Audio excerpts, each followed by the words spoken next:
दीदी, प्रकट हो तारकासुर, दीदी प्रकट हो। धैर्य से काम लो। मेरे सम्मान की रक्षा करो। आराधकों की आराधना भक्ति हूँ। मैं आराधकों को आराधना का स्वर प्रदान करने वाली पूजा हूँ। शाम्बु की तारकासुर को कुमार कार्तिकेय का वध करने के लिए उत्साहित करती है। परम देव श्री महागणेश के दर्शन पाकर कश्यप व अदिति प्रसन्न हो जाते हैं। अदिति की पुकार पर श्री गणेश दिति को दंडित करते हैं। कार्तिकेय द्वारा असुरों की मृत्यु की सूचना सुनकर उत्तेजित तारकासुर स्वयं कार्तिकेय का वध करने का निश्चय करता है। स्वार्थ की दृष्टि से स्वामी के पूजनीय और सम्मान को आप देख भी नहीं पाएंगी दीदी। इंद्र जैसे कायर, चाटुकार और मेरे पौत्र तारकासुर की कृपा पर जीवित पुत्र को जन्म देने वाली तू किस मुंह से बोल रही है? क्या तुझे इस बात का भय नहीं लगता कि मेरे संकेत मात्र पर विश्व विजयी तारकासुर तेरे इंद्र का वध कर देगा? दीदी, इस संसार में जो कुछ भी घटता है वह परम देव श्री महागणेश की इच्छा से ही घटता है। हम तुम सब तो निमित्त मात्र हैं, करने वाले तो परम देव श्री महागणेश ही हैं। इस पाखंडी ऋषि का प्रोत्साहन पाकर तेरा साहस दिन प्रतिदिन बढ़ता जा रहा है अदिति। सावधान, मेरे क्रोध की ज्वाला कहीं तुझे भस्म न कर दे। मेरा संकेत तेरे भीरू इंद्र के अंत का कारण बनेगा। मैं तुम्हारी इन चेतावनियों से भयभीत होने वाली नहीं हूँ दीदी। मैं धर्मपरायण स्त्री हूँ। धर्म के मार्ग पर चलने वालों को कठिन परीक्षाएं अवश्य देनी पड़ती हैं, किंतु अंतिम विजय उसी को प्राप्त होती है। परम देव श्री महागणेश, यदि मैंने पूर्ण निष्ठा से पतिव्रत धर्म का पालन और आपकी भक्ति की हो तो दीदी के प्रतिशोध को उचित दंड दे।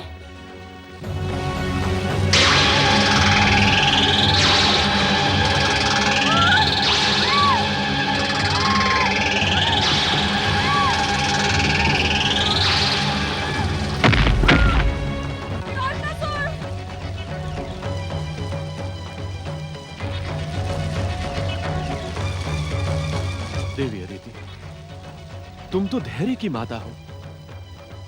आज तुम्हारा व्यवहार देखकर मैं स्वयं चकित हो गया।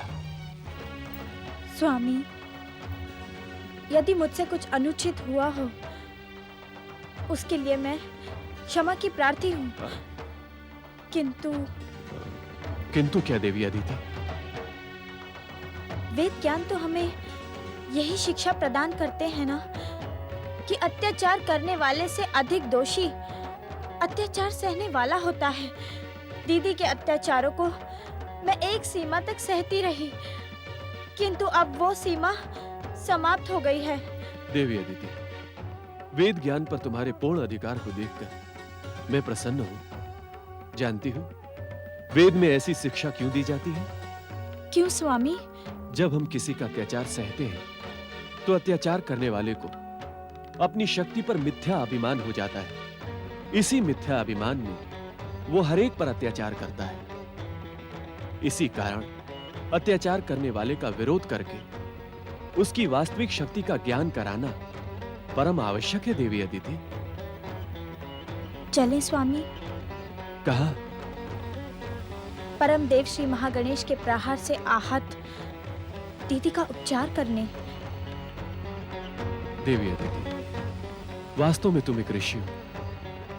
आओ चल। तारकासुर, दीदी, प्रकट हो तारकासुर। दीदी, तारकासुर, प्रकट हो तारकासुर। धैर्य से काम लो दीदी। मेरे सम्मान की रक्षा करो। प्रकट हो दीदी, संयम से काम लो, धैर्य से काम लो दीदी। तारकासुर, दीदी, प्रकट हो तारकासुर। दीदी, प्रकट हो, धैर्य से काम लो। मेरे सम्मान की रक्षा करो। स्वयंभू गुप्तचर कंप शिव पुत्र को लेकर अभी तक क्यों नहीं लौटे? स्वर्ग के सुखों का भोग कर करके तुम सभी आलसी और भीरू होते जा रहे हो। अरे मूर्खों, असुर जाति की महान शक्ति को कलंकित ना करो, अन्यथा स्वयंभू तारकासुर तुम्हें कदापि क्षमा नहीं करेंगे। अब ये बताओ कि कंप अभी तक क्यों नहीं आए? किंतु स्वयंभू तारकासुर को अपनी सभा में तुम जैसे भीरुओं की आवश्यकता नहीं है। स्वयंभू सम्राट तारकासुर की जय। छलिया देवताओं की भांति नारद ने भी हमारे साथ छल किया है स्वर्गाधिपति। छल? कैसा छल? किंतु स्वयंभू तारकासुर के गुप्तचरों की ऐसी दुर्दशा करने का दुस्साहस किसने किया? शिवगणों ने। आपकी कृपा से हम जीवित हैं स्वामी। उचित तो यह होता कि तुम दोनों शिवगणों के हाथों ही मृत्यु को प्राप्त हो जाते। तुम्हें अपना सेवक और असुर कहते हुए मुझे लज्जा आ रही है, लज्जा। स्वामी, शिव गणों का भेष बनाकर हमने कैलाश का कोना कोना छान मारा, परंतु शिव पुत्र कहीं नहीं मिला। इसी कारण शिव गणों की दृष्टि हम पर पड़ गई। हाँ? शिव पुत्र कैलाश पर नहीं है? शिव पुत्र कैलाश पर नहीं है तो फिर कहाँ है वो? कहाँ है? स्वामी, शिवपुत्र नक्षत्र लोक में है। नक्षत्र लोक? शिव पुत्र कैलाश पर नहीं है तो फिर कहाँ है वो? कहाँ है? स्वामी, शिवपुत्र नक्षत्र लोक में है। नक्षत्र लोक? कहाँ है नक्षत्र लोक? कहाँ है नक्षत्र लोक? ये हम नहीं जानते असुराज। असुर, इस ब्रह्मांड का कोना कोना छान डालो और नक्षत्र लोक का पता लगाकर शिवपुत्र कार्तिकेय को समाप्त कर दो। जाओ जाओ। जो आज्ञा स्वामी। अकम, अब तुम दोनों का कार्य पूर्ण हुआ। स्वयंभू तारकासुर को तुम दोनों से इससे अधिक अपेक्षा भी नहीं थी। शिव गणों द्वारा अपनी ये दुर्दशा करवा के तुमने स्वयंभू तारकासुर के नाम को कलंकित किया है। इसी कारण तुम दोनों को जीवित रहने का कोई अधिकार नहीं।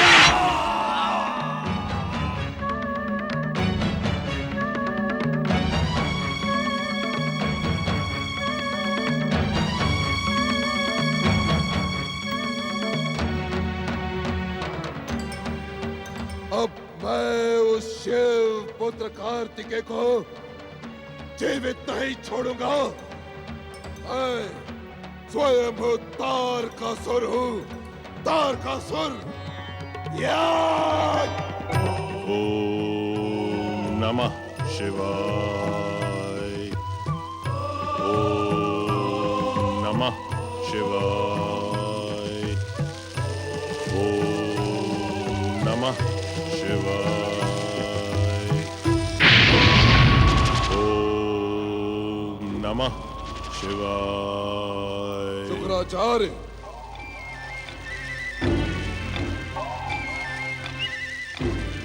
स्वयंभू,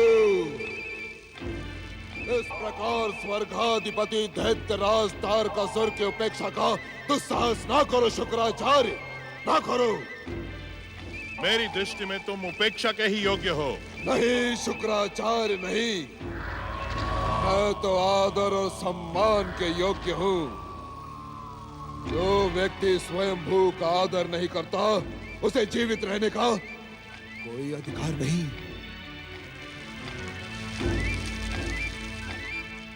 मेरा वध करने का प्रयास तुम पहले भी कर चुके हो, किंतु शिव कृपा से असफल रहे हो और भविष्य में भी असफल ही रहोगे। नहीं शुक्राचार्य, मैं इस समय तुम्हारा वध करने नहीं आया हूं। अपितु मैं तो तुम्हारी दिव्य दृष्टि से कुछ जानने आया हूँ। क्या स्वयंभू तारकासुर स्वयं देव दृष्टि के स्वामी नहीं? नहीं, आप मुझे बताएं कि दिव्य दृष्टि प्रदान कौन करता है। मैं इसी क्षण उसे बंदी बनाकर पाताल के अंधकार में डाल दूंगा और इस संसार में दिव्य दृष्टि का प्रयोग करने वाला एकमात्र व्यक्ति बन जाऊंगा, एकमात्र व्यक्ति। परम देव श्री महागणेश के अतिरिक्त त्रिदेवों और त्रिदेवियों की कृपा से ही किसी प्राणी को दिव्य दृष्टि प्राप्त होती है। उनको बंदी बनाना तो दूर, तुम जैसे दुष्कर्मी के लिए उनका दर्शन करना भी असंभव है। इसीलिए मेरा समय नष्ट न करो और चले जाओ यहां से। जब तक मैं आपकी दिव्य दृष्टि से अपने प्रश्न का उत्तर नहीं जान लेता, तब तक मैं यहां से नहीं जाऊंगा। दैत्य गुरु शुक्राचार्य, नहीं जाऊंगा। क्या प्रश्न है तुम्हारा? दैत्य गुरु, मुझे बताएं कि मेरा घोर शत्रु शिव पुत्र कहाँ है। मैं इसी क्षण उसका वध कर दूंगा, इसी क्षण। शिव पुत्र के विषय में मैं कुछ नहीं जानता, किंतु यह अटल सत्य है कि ब्रह्मा जी के वरदान के अनुसार तुम्हारा अंत शिव पुत्र के द्वारा ही होगा। असंभव, असंभव। एक क्षण भी आपकी भांति भक्ति और आराधना ना करने वाला नारद भी इस विषय में सब कुछ जानता है, और आप नहीं जानते दैत्य गुरु शुक्राचार्य। ये तो आश्चर्य की बात है। क्योंकि मैं नारद जैसा परम भक्त नहीं बन सकता। नारद तो छलिया है, वो अपनी चतुराई से सबको भ्रमित करता रहता है। देवर्षि नारद की महानता के विषय में लिखने के लिए इस संसार के समस्त शब्द भी कम पड़ जाएंगे। उस महान भक्त शिरोमणि की भक्ति का पुराण लिखने के लिए इस संसार के समस्त भोजपत्र भी कम है। स्वयंभू दैत्य गुरु शुक्राचार्य, मैं यहाँ नारद के प्रशंसा का पुराण सुनने नहीं आया हूँ, अपितु ये जानने आया हूँ कि इस समय शिवपुत्र कहाँ है। आप अपने सिद्धियों का प्रयोग करके बताएं कि वो किस नक्षत्र लोक में है।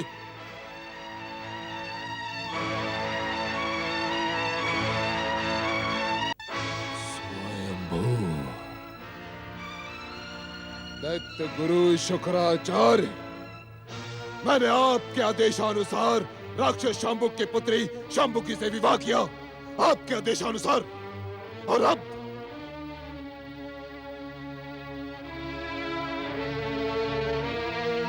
आपको मेरी बात माननी ही होगी। तारकासुर, ना तो तुम मेरे शिष्य हो और ना ही तुमने मुझसे दीक्षा पाई है, और ना ही शांबुकी के साथ विवाह का आदेश मैंने तुम्हें दिया है।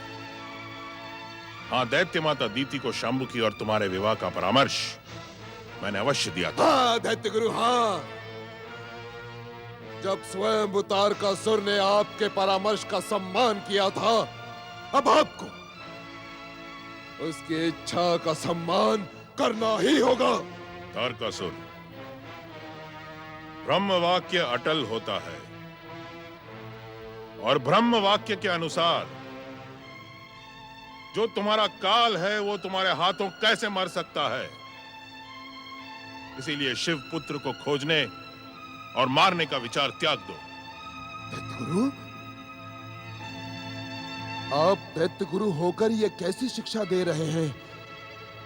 यह तो दैत्यों की परंपरा है कि मारने वाले को मारने का अवसर देने से पहले ही मार दो, और मैं वही करने जा रहा हूं जो एक असुर का धर्म है। दैत्य गुरु, आपको दैत्य जाति के गौरव की सौगंध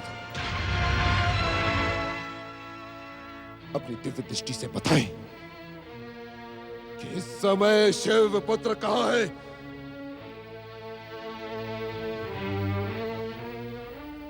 दैत्य गुरु, आपको दैत्य माता दीति की सौगंध, आज आप दैत्य जाति के गौरव से मुंह नहीं मोड़ सकते। बताएं वो कहां है, बताएं। दैत्य गुरु, यदि अभी भी आपने नहीं बताया तो भविष्य में दैत्य जाति आपको दैत्य शत्रु कहने में संकोच नहीं करेगी। ऐसा प्रतीत होता है कि अपने आराध्य शिव को प्रसन्न करने के लिए आप दैत्य जाति के विरुद्ध षड्यंत्र कर रहे हैं। तुम सोचिए शुक्राचार्य, सोचिए, क्या दैत्यों की सहायता करना दैत्य गुरु का कर्तव्य नहीं है? तारकासुर, मैं अपने कर्तव्य को भली भांति जानता हूं। मुझे भविष्य की चिंता भी नहीं है, क्योंकि भविष्य को बहुत दिनों तक सत्य से अनजान नहीं रखा जा सकता। एक न एक दिन भविष्य इस सत्य से परिचित हो जाएगा कि दैत्य गुरु शुक्राचार्य ही दैत्यों के हित चिंतक और हितैषी है। दैत्य गुरु शुक्राचार्य दैत्य जाति का वर्तमान भी आपको दैत्य का हितैषी और हित चिंतक मानता है। इसी कारण तो स्वयंभू तारकासुर तुम्हारे सम्मुख खड़े हैं। अब बताओ कि शिव पुत्र कहाँ है?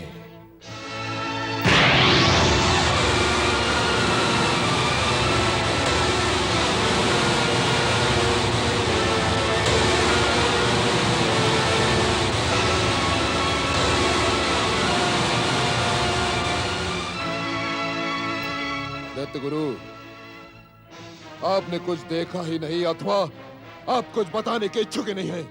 तारकासुर, शिव हम दैत्यों के आराध्य हैं। शिव पुत्र के द्वारा ही तुम्हारे दैत्य जीवन का उद्धार होगा, किंतु अभी वो समय दूर है। तुम अपने दुष्कर्मों से उस समय को समीप क्यों लाना चाहते हो? दैत्य गुरु शुक्राचार्य, अब मुझे पूर्ण विश्वास हो गया है। अब आप दैत्य गुरु से दैत्य शत्रु बन चुके हैं। ना तो आपको दैत्य जाति के गौरव की चिंता है और ना ही दैत्य माता दीति की दी गई सौगंध की। आप दैत्यों के हितों को ठोकर मारकर दैत्य शत्रु का गुणगान कर रहे हैं। दैत्य शत्रु का गुणगान। तारकासुर, मैं तो काल से तुम्हारी रक्षा कर रहा हूं। स्वयंभू, स्वयंभू, स्वर्गाधिपति वरदानी तारकासुर को आपकी प्रदान की हुई रक्षा की आवश्यकता नहीं है। दैत्य गुरु शुक्राचार्य, वो स्वयं बाहुबली है। यदि आप में तनिक भी आत्मसम्मान शेष है तो दैत्यों के हित और दैत्य माता दिति के सौगंध के कारण मुझे नक्षत्र लोक का पता बताएं। तारकासुर, शिव पुत्र कुमार कार्तिकेय कृतिकाओं के नक्षत्र लोक में पल रहा है। वो वहां सुरक्षित है, किंतु तुम उस बालक को हानि पहुंचाने का दुस्साहस कदापि न करना, अन्यथा परिणाम भयानक होगा।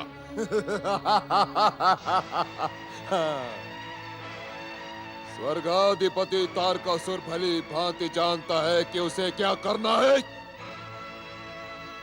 क्या नहीं।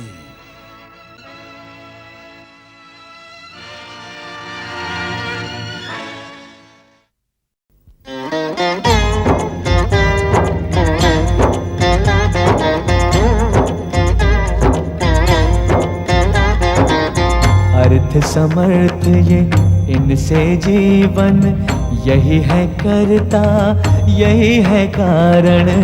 अर्थ समर्थ ये इनसे जीवन, यही है करता यही है कारण।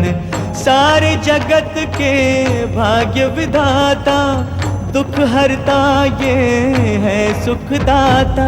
श्री गणेश, श्री गणेश, श्री गणेश।